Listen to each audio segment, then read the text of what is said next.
अस्सलाम वालेकुम।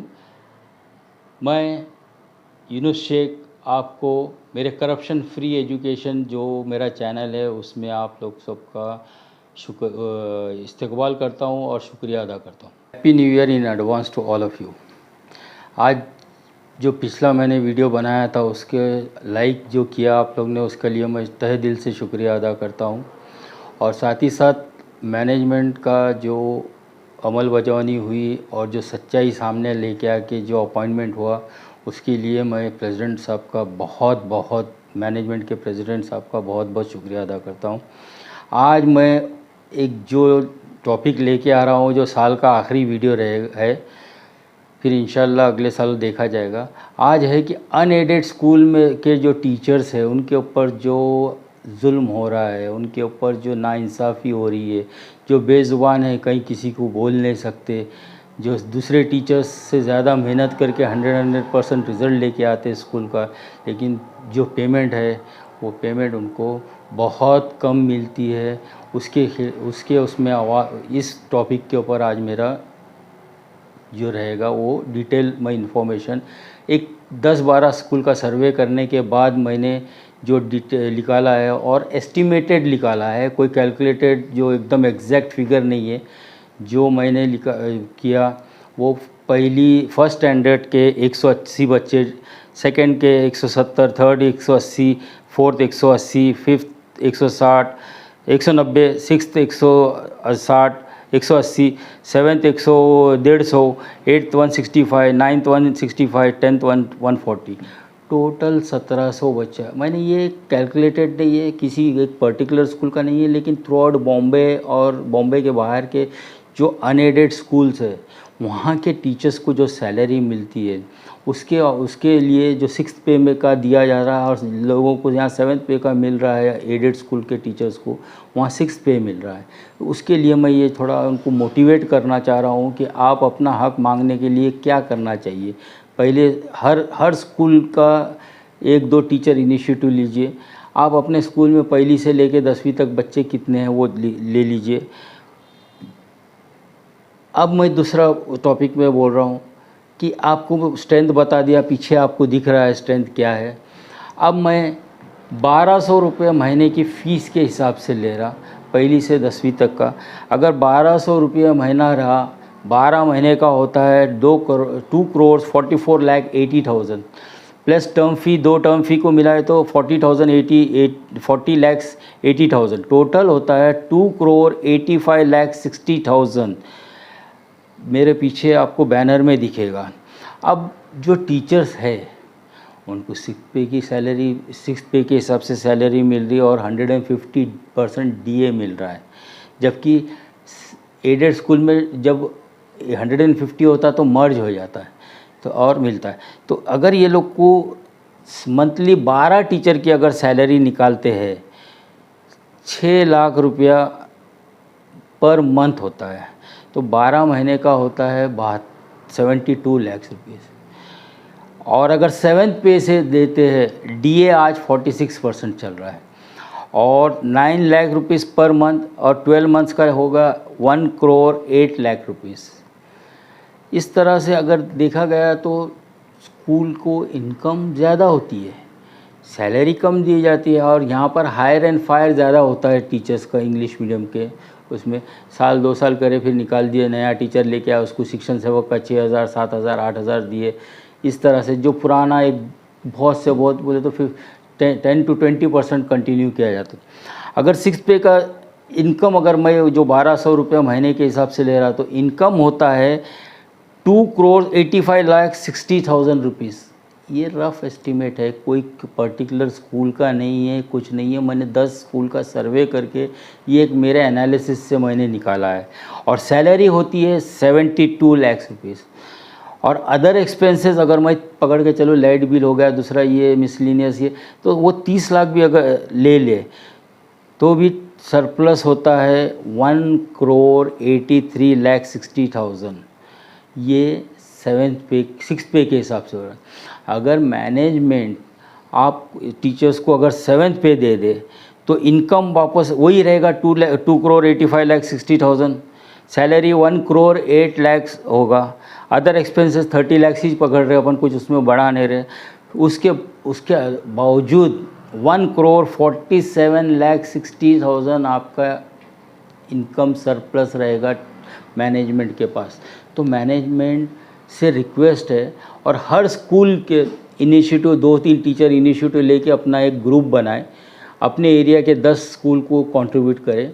आपके पास अभी ये मुद्दा इसीलिए कह रहा हूँ कि इलेक्शन आया है, टीचर्स कॉन्स्टिट्यूंसी का इलेक्शन है, और आपके पास नेता लोग आ चुके होंगे।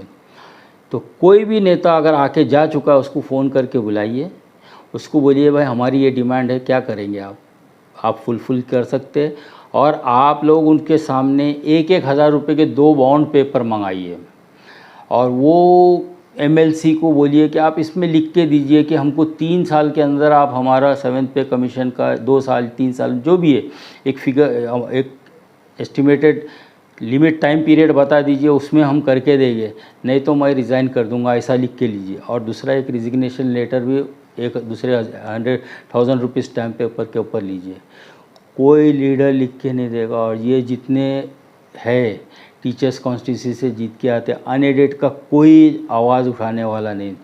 आप लोग को अगर आपकी लड़ाई जीतना है तो अपने अपने ज़ोन में, north zone, south zone, west zone में, हर वार्ड का 10-10 स्कूल का जो भी है जितने अनएडेड स्कूल है उनका ग्रुप बना के आप मीटिंग लीजिए। मीटिंग लेके आप पूरे वार्ड, फिर पूरा वार्ड हो गया उसमें करिए, आप लोग अपना एक कैंडिडेट खुद खड़ा करिए, दूसरा कोई आपको सपोर्ट नहीं करेगा। अनएडेड स्कूल में क्या तकलीफ़ होती है वो मैं जानता हूँ। मैं 97-98 में मैंने इंग्लिश मीडियम स्कूल में काम कर चुका, मुझे मालूम है क्या सैलरी दी जाती है और किस तरह से 1 मंथ नोटिस पे ये छोड़ने का रहा तो कैसा क्या नहीं किया जाता ये सब। तो ये दुख और तकलीफ़ आपकी जो है वो आपका भाई ही समझ सकता जो आपके साथ काम करता है। दूसरे लीडर्स आएंगे, आपको सब कुछ लालच दे के आपको फोड़ने की कोशिश करेंगे, लेकिन आप अनएडेड स्कूल वाले सब तीनों जोन के एक होकर अपना एक कैंडिडेट खुद खड़ा करिए, जो आपकी हर जो मांगे है वो पूरी करेगा। उसको मालूम है तकलीफ़ क्या है, दूसरे कोई लीडर को नहीं मालूम है।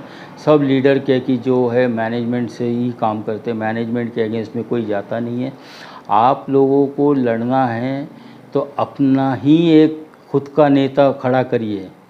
और आपको मालूम है आपके 40% आपकी वोटिंग है, 60% एडेड स्कूल की। एडेड स्कूल के 60% में से हार्डली 20% या 25% वोटिंग होती होगी। टीचर छुट्टी लेके मौज मस्ती करता है, वोटिंग के लिए नहीं जाता। आप अनएडेड वाले एक हो जाइए और 100% वोटिंग का एक ये करिए आप कि हम लोग कुछ भी हो जाए, हमारा आदमी अगर हॉस्पिटल में बीमार है हम उसको एम्बुलेंस करके लेके आएंगे, लेकिन हम उसको वोट कराएंगे। जो वोट का राइट है आप उसको यूज़ करिए। आपका कैंडिडेट खुद ब खुद जीत के आएगा और आपकी तकलीफ़ दूर होगी। 7th पे अब आज 23 का आखिरी साल है, अब 24 परसों से स्टार्ट हो जाएगा। 26 में 8th पे कमीशन लागू हो जाएगा एडेड स्कूल वालों को, और आप लोग क्या कर रहे हैं 6th पे में बैठे हैं। तो आपको अपना कुछ पैसा नहीं चाहिए, आपके कोई फैमिली मेम्बर्स नहीं है, आप जो मेहनत करवा रहे हैं तो वो मेहनत तो एडेड स्कूल से ज़्यादा होती है। आपका मैं देखा 75% कॉन्वेंट स्कूल का 100% रिज़ल्ट आता है, या 50% सोच लो, 50% तो कॉन्वेंट स्कूल्स जो है इंग्लिश मीडियम के उसका 100% रिज़ल्ट आता, और बाकी का 75-80% आता है। तो आप लोग वही काम कर रहे हैं जो एडेड वाला कर रहा है, लेकिन उसके बावजूद आपको पेमेंट कम है। तो मेरी एक रिक्वेस्ट है, अनएडेड स्कूल के तीनों जोन की वार्ड वाइज अपनी एक कमेटी बनाइए। फिर पूरा जैसा साउथ जोन, नॉर्थ जोन है, एल वार्ड, एन वार्ड, ये वार्ड कैसा है कि एक कमेटी बनाइए, फिर पूरे कमेटी को मीटिंग के लिए रखिए। उसके बाद साउथ जोन में अप्रोच करो, उसके बाद वेस्ट जोन में अप्रोच करो। तीनों जोन के जब एक हो जाओ और एक कैंडिडेट कोई भी ऐसा जो मैनेजमेंट के सामने बैठ के बात कर सके, ऐसा कैंडिडेट ऐसा कोई भी कैंडिडेट खड़ा मत करिए कि जो मैनेजमेंट के सामने बैठ के रूल्स एंड रेगुलेशन की बात नहीं कर पाता। रूल्स एंड रेगुलेशन के हिसाब से बात करने वाले को आप अपना नॉमिनेट करिए, और अगर आपने किया तो ये मैं गारंटी से दे सकता हूँ 2024 में अनएडेड स्कूल का टीचर रिप्रेजेंटेटिव इलेक्ट होके आएगा, बाकी का कोई नहीं आएगा। अगर है ये लोग को हिम्मत है तो बुलाओ ये लोग को वापस आपके स्कूल में, अगर आके गए होंगे तो वापस से कॉल बैक करो और बोलो कि 2,000 रुपये के स्टैम्प पेपर के ऊपर हमको लिख के दो कि मैं 2 साल 3 साल में काम करके दूंगा, तो मेरा ये कर लेना, नहीं तो मेरा ये रिजिग्नेशन मैं खुद साइन करके दे रहा आपको कर। ये तो आपके जो एरिया वाइज जोन वाइज में कोई ना कोई पेरेंट्स तो एडवोकेट्स रहेंगे, बहुत अच्छे नामचीन एडवोकेट्स, उनसे ड्राफ्ट करवाइए। क्यों, हर पार्टी में जो इलेक्ट होके मेंबर आता है उसका कहीं ना कहीं खामोशी से रिज़ाइन ले लिया जाता है। कभी वो आड़ा टेढ़ा किया तो उसका रिज़ाइन सामने रख के उसको हटा के दूसरी जगह को पोस्ट कर दे। आप अपना हक का वोट जब उसको दे रहे हैं तो आपको हक मिल रहा है क्या? नहीं मिल रहा है। आपको आपकी मेहनत का पैसा मिल रहा है क्या? नहीं मिल रहा। तो आप अनएडेड स्कूल के टीचर्स एक हो जाइए, नॉर्थ साउथ वेस्ट बॉम्बे के बाहर वाले भी सब एक हो जाइए और अपना कैंडिडेट खड़ा करिए। किसी और कैंडिडेट के ऊपर भरोसा मत करिए। क्यों? तो हमने 15 साल देखा है क्या हुआ, कौन कितना किसके लिए लड़ता है। मेरा खुद का एग्जांपल था, जब मैं क्लर्क से टीचर बना तो मेरे मैडम ने फ़ोन किया तो बोले अरे वो तो लफड़ेबाज है, उसको वो तो लड़ते रहता, कोर्ट कचहरी करता। ऐसा टीचर आमदार का मेरे पास फ़ोन आया था मेरे मैडम को, मेरी मैडम ने स्पीकर पे मुझे सुनाया। तो इससे कह रहा हूँ कि आप अपने अगर लड़ाई आपको 7th पे कमीशन बाद में जाके 8th पे कमीशन चाहिए तो आप अपना ही आमदार चुन के लेके आइए। शिक्षक अनएडेड स्कूल का, या जो आपकी तकलीफ़ समझ सकता है और जो ये 2 एग्रीमेंट दे सकता है एफिडेविट के ऊपर लिख के कि 2 साल 3 साल में मैं नहीं करा तो मैं खुद राज़ीनामा दे दूंगा, एक एफिडेविट। दूसरा एफिडेविट उसका रिजिग्नेशन लेटर, वो नहीं दिया तो खुद तुम सपोर्ट करके उसका निकाल लेना। और सिर्फ एफिडेविट लिख के लेना नहीं है, उसको रजिस्टर्ड करवाना, रजिस्ट्रेशन ऑफिस से उसको रजिस्टर्ड डॉक्यूमेंट करना है, ताकि उसको भी लगे कि भाई मेरी गर्दन पे फांसी है और मेरे को ये काम करके देना। चाहे वो मैनेजमेंट के साथ बैठ के काम करे या गांधीज़म करके कुछ स्ट्राइक करके काम करे या फिर कोर्ट से जाके लेके आए। मैं आप लोगों को किस लिए कह रहा हूँ, आप लोग अभी समझेंगे नहीं। मैं जो कर रहा हूँ, एक दिल्ली का हाई कोर्ट का जजमेंट आया है, मैं वो चीज़ आपको बता रहा हूँ। अभी एक दिल्ली हाई कोर्ट का 7th पे कमीशन का आया है, उसमें क्लियर दिल्ली हाई कोर्ट ने अनएडेड स्कूल को 7th पे कमीशन देने के लिए कहा है। और दिल्ली DSE 1973 जो एक्ट है दिल्ली के लिए, वो अपने पास MEPS एक्ट 1981 है। तो इसलिए दिल्ली का केस को रिफ़र करें, justice Manmohan and mini Pushkaran ने ये दिल्ली हाई कोर्ट के बेंच ने ये दिया है और ये एक्सेप्ट किया है कि they should get the salary of 7th पे कमीशन। आप लोग इसके ऊपर जाइए।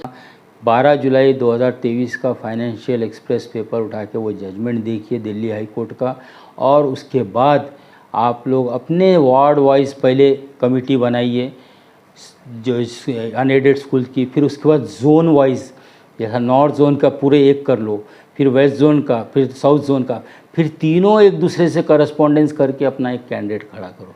और आप कोशिश करो, कोशिश नहीं, ये आपका ओथ होना चाहिए कि हम सब वोटिंग करेंगे। 100% वोटिंग हमारी है। जो 40% जो अनएडेड स्कूल की है ना, 100% वोटिंग हुई है। मैं तो आपसे हाथ जोड़ के विनंती करता हूँ कि आप उसी वक्त आप अपने हक के लिए जीत पाओगे, नहीं तो आपको कोई पूछेगा नहीं।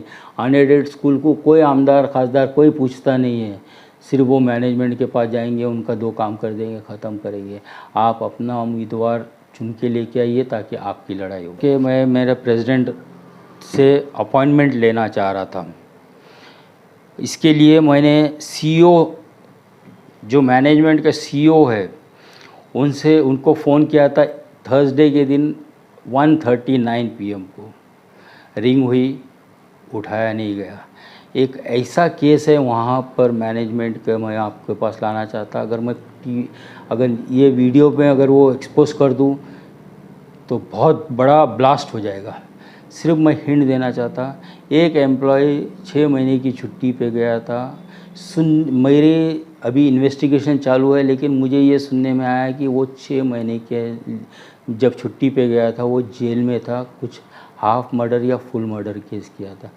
तो मैं सीईओ के थ्रू मैं प्रेसिडेंट का अपॉइंटमेंट लेना चाह रहा था, लेकिन सीईओ साहब इतने बिज़ी रहते कि फ़ोन तो उठाए नहीं, उसके बाद कॉल बैक भी नहीं। भाई क्या काम है क्या नहीं, अगर आप सीईओ हो, आप भी एम्प्लॉई है। President, vice president, secretary, treasurer ये फ्री ऑफ कॉस्ट काम कर रहे हैं एक मैनेजमेंट इदारे को आगे बढ़ाने के लिए। आप सीईओ है, you are getting the salary and you are bound to receive the phone, किसी का भी आए, कोई भी हो। आप तो वीडियो रिकॉर्डिंग करते, आप ऑडियो रिकॉर्डिंग होता ही होगा आपके फ़ोन में, आप उसको प्रूफ के तौर पे इस्तेमाल कर सकते हो अगर कोई धमकी आती है। लेकिन आपने उठाया भी नहीं, कॉल बैक भी नहीं किया। क्या है, आज ये वीडियो के थ्रू मुझे मजबूरी में बोलना पड़ रहा है कि ये एक ऐसा मैटर है आपके मैनेजमेंट में एक एम्प्लॉय का कि उसने हाफ मर्डर या मर्डर किया था, 6 महीने जेल में था और वो आपके पास अभी भी सर्विस पे काम कर रहा है। अब ये रिक्वेस्ट है आपसे कि आप उसका इन्वेस्टिगेशन करो। मैं नाम वाम नहीं लेना चाह रहा, मेरा इन्वेस्टिगेशन चालू है, मैं क्राइम रिपोर्टर के हिसाब से मैं इन्वेस्टिगेशन कर रहा हूँ। आगे आपकी मर्ज़ी, अगर नहीं करना है सीईओ साहब, आप अगर नहीं चाहते कि मैं मैनेजमेंट के प्रेसिडेंट साहब से अपॉइंटमेंट लेके मैं उनसे मुलाकात करूं, तो मुझे कोई हर्ज नहीं है। मैं अगले 2024 के वीडियो में मैं एक्सपोज कर दूंगा वो ये चीज़। मेरे पास जब पूरा प्रूफ आ जाएगा, मैं प्रूफ के बिना कोई काम नहीं करता। पहला भी प्रूफ था, कॉर्पोरल पनिशमेंट में वो टीचर्स को सस्पेंड करना था, लेकिन फिर भी हमने जो जाने दो बोला। बच्चों को इतना मारती है, छोड़ देती है, तो कॉर्पोरल पनिशमेंट होता। वो टीचर को ये नहीं मालूम है। अब जो नई एडमिनिस्ट्रेटिव साहिबा आई है वो ज़रा संभाले और देखे कि भाई कोई बच्चों को मारा ना जाए, कहीं ऐसा ना हो कोई पेरेंट पुलिस चौकी में कंप्लेंट कर दे। मैं किसी को पर्सनली कोई अटैक नहीं कर रहा, लेकिन मेरा एक रिक्वेस्ट है कीजिए। और मैंने जो सीईओ साहब को 1:39 और 2:30 ऐसा 2 बार कॉल किया था थर्सडे के दिन, तो उसके बाद भी कॉल बैक नहीं हुआ, तो मैं कुछ नहीं कर सकता। बस अब मैं इतना बोल के अनएडेड स्कूल वाले हाथ जोड़ रहा हूँ, मैं रिक्वेस्ट कर रहा हूँ, you are the main pillar of MLC।